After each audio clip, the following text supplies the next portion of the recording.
Hello everyone, welcome to the session. इस session में हम लोग डिस्कस करने वाले हैं स्टोशियोमेट्रिक कैलकुलेशंस के बारे में। Stoichiometric calculations.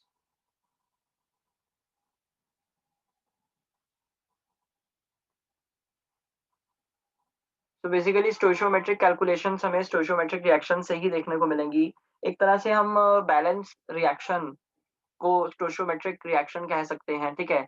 तो उसी रिएक्शन से हम जो कैलकुलेशन करेंगे that is known as stoichiometric calculation. Stoichiometry जो वर्ड होता है वो एक बराबर चीज को मेंशन करता है। इट इज नॉट एग्जैक्टली, मतलब उसका मीनिंग जो है वो बिल्कुल वो इक्वल नहीं होता, इक्वल जैसे उसके बराबर। लेकिन हाँ, ये है कि किसी बराबर चीज को रिप्रेजेंट करता है स्टोशियोमेट्री जो वर्ड है, ठीक है। सिमिलर को या बराबर को, तो वो हमें स्टोशियोमेट्री बताता है और स्टोशियोमेट्रिक कैलकुलेशंस हम लोग यहाँ पे पढ़ने वाले हैं। तो अगर हम लोग डिस्कस करें स्टोशियोमेट्रिक कैलकुलेशंस के बारे में, तो सपोज इसके लिए अच्छा एक बात ज़रूरी है कि हमें हमें जो कंपाउंड है उसका फ़ॉर्मूला पता होना चाहिए या रिएक्शन पता होनी चाहिए। लाइक अगर सपोज आपसे एक क्वेश्चन आप क्वेश्चन एक करते हैं, how much how much copper can be obtained by or can be obtained from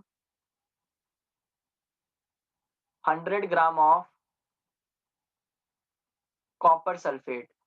अब कॉपर सल्फेट का अगर हमारे पास फॉर्मूला ना होता, तो हम कैसे पता करते कि कॉपर सल्फेट का मॉलिक्यूलर मास कितना है, उसमें कॉपर का मास कितना है। और उसी से ही हम बता पाते हैं कि 100 ग्राम कॉपर सल्फेट में कितना कॉपर हम ऑब्टेन कर सकते हैं 100 ग्राम कॉपर सल्फेट से। तो सबसे पहले कॉपर सल्फेट का मास CuSO4 हो जाएगा 63.5, which is the mass of copper atomic mass. Sulphur हो जाएगा 32 एंड O4 है, तो वो 16 इंटू 4 दैट इज 64 हो जाएगा। तो ओवरऑल इसको पूरा प्लस करके वी ऑब्टेन 159.5 ग्राम पर मोल, ठीक है। अभी इस 159.5 ग्राम पर मोल में 63.5 ग्राम जो है वो कॉपर है, तो हम यहाँ पे मेंशन कर देते हैं 159.5 ग्राम CuSO4 contains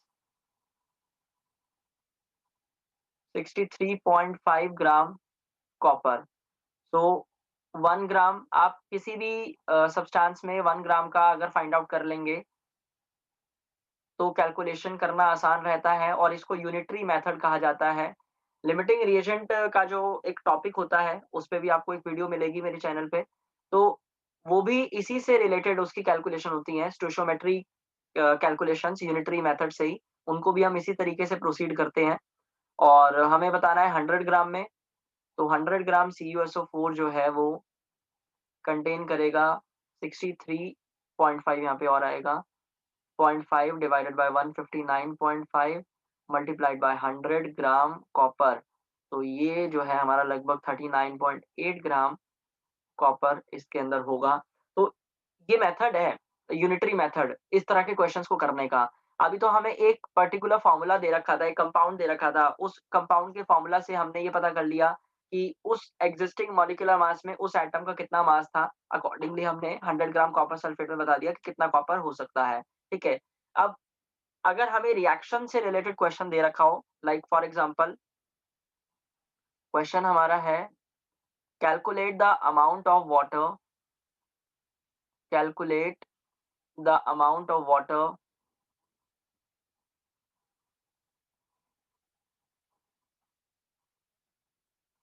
produced produced by the combustion of combustion of 16 gram of methane, combustion of 16 gram of methane। अब हमें बताना है कि 16 ग्राम मीथेन से उसका कंबशन होगा तो कितना वाटर प्रोड्यूस होगा। अब सबसे पहले तो आपको इसका रिएक्शन पता होना चाहिए, ठीक है। CH4 मीथेन प्लस कंबशन करें या O2 करेंगे, CO2 और H2O बनेगा। अब इक्वेशन को बैलेंस करना भी ज़रूरी है। यहाँ पे CH4 जो है एक एक मॉलिक्यूल इसका रहेगा, यहाँ पे 2H2O आ जाएगा एंड देन O2 और ये 2O, ये 2O2 हो गया। तो ये इसकी कंबशन की एक बैलेंस इक्वेशन है। इस एक बैलेंस इक्वेशन के अंदर आप हर एक इसका मास जो होता है, मतलब इस एटॉमिक मास, मॉलिक्यूलर मास जो है, उससे आप जो भी गिवन कंडीशन है उसको पता कर सकते हो। जैसे कि ये 16 ग्राम इसका मॉलिक्यूलर मास हो गया, 64 ग्राम यहाँ पे हो गया, 44 ग्राम ये हो गया और 36 ग्राम ये हो गया, 2H2O 36 ग्राम। हमें यहाँ पे ऑक्सीजन और कार्बन डाइऑक्साइड की ज़रूरत नहीं है।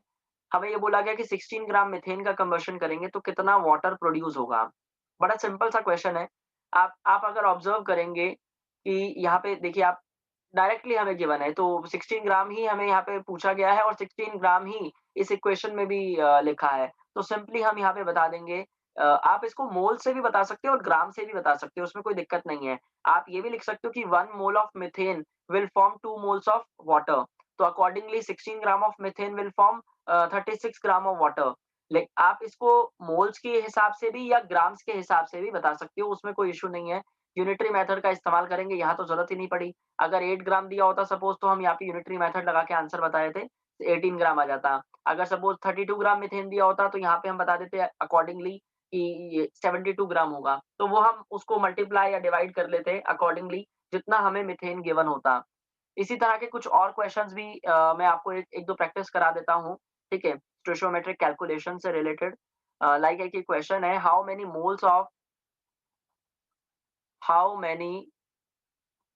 मोल्स, यहाँ पे पूछा ही मोल गया है, मैंने अभी बोला था ना मोल्स और ग्राम 2 तरीके हो सकते हैं। Moles of methane are required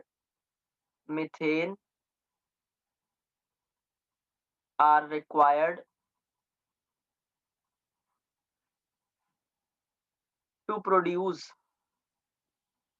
to produce 22 gram of CO2 after combustion after combustion.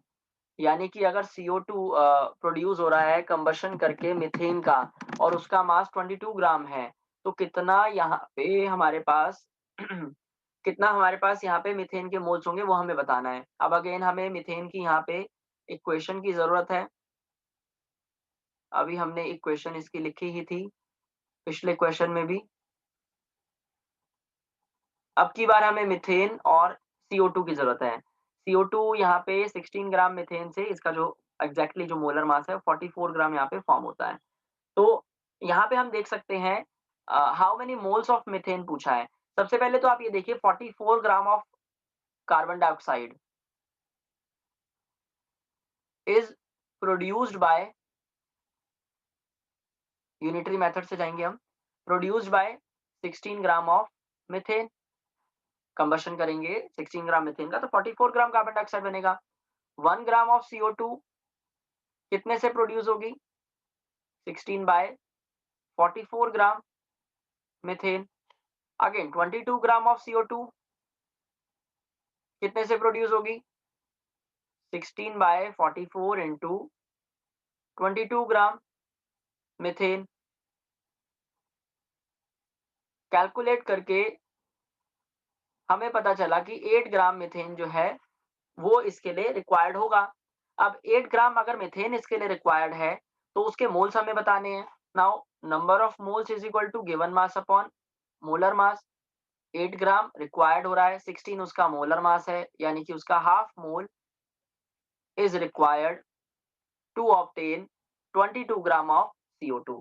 यानी कि हमें पता चल गया कि CO2 22 ग्राम अगर प्रोड्यूस करना है तो कितने मीथेन के मोल्स रिक्वायर्ड है। तो मैंने आपको जैसे बोला कि आप मोल से भी और जो ग्राम वाला मेथड है, मतलब ग्राम से या मोल से, आप दोनों में से किसी भी वैल्यू से ये क्वेश्चंस को कर सकते हो। और यूनिटरी मेथड का जो इस्तेमाल हम करते हैं इसमें स्टोइचियोमेट्रिक कैलकुलेशंस को करने के लिए, ठीक है? और लिमिटिंग रिएजेंट का जो एक टॉपिक है उसके भी कैलकुलेशंस कुछ इसी तरह से ही होती हैं। कुछ और क्वेश्चंस की प्रैक्टिस कराऊँगा कुछ और वीडियोज़ के अंदर। Thank you so much.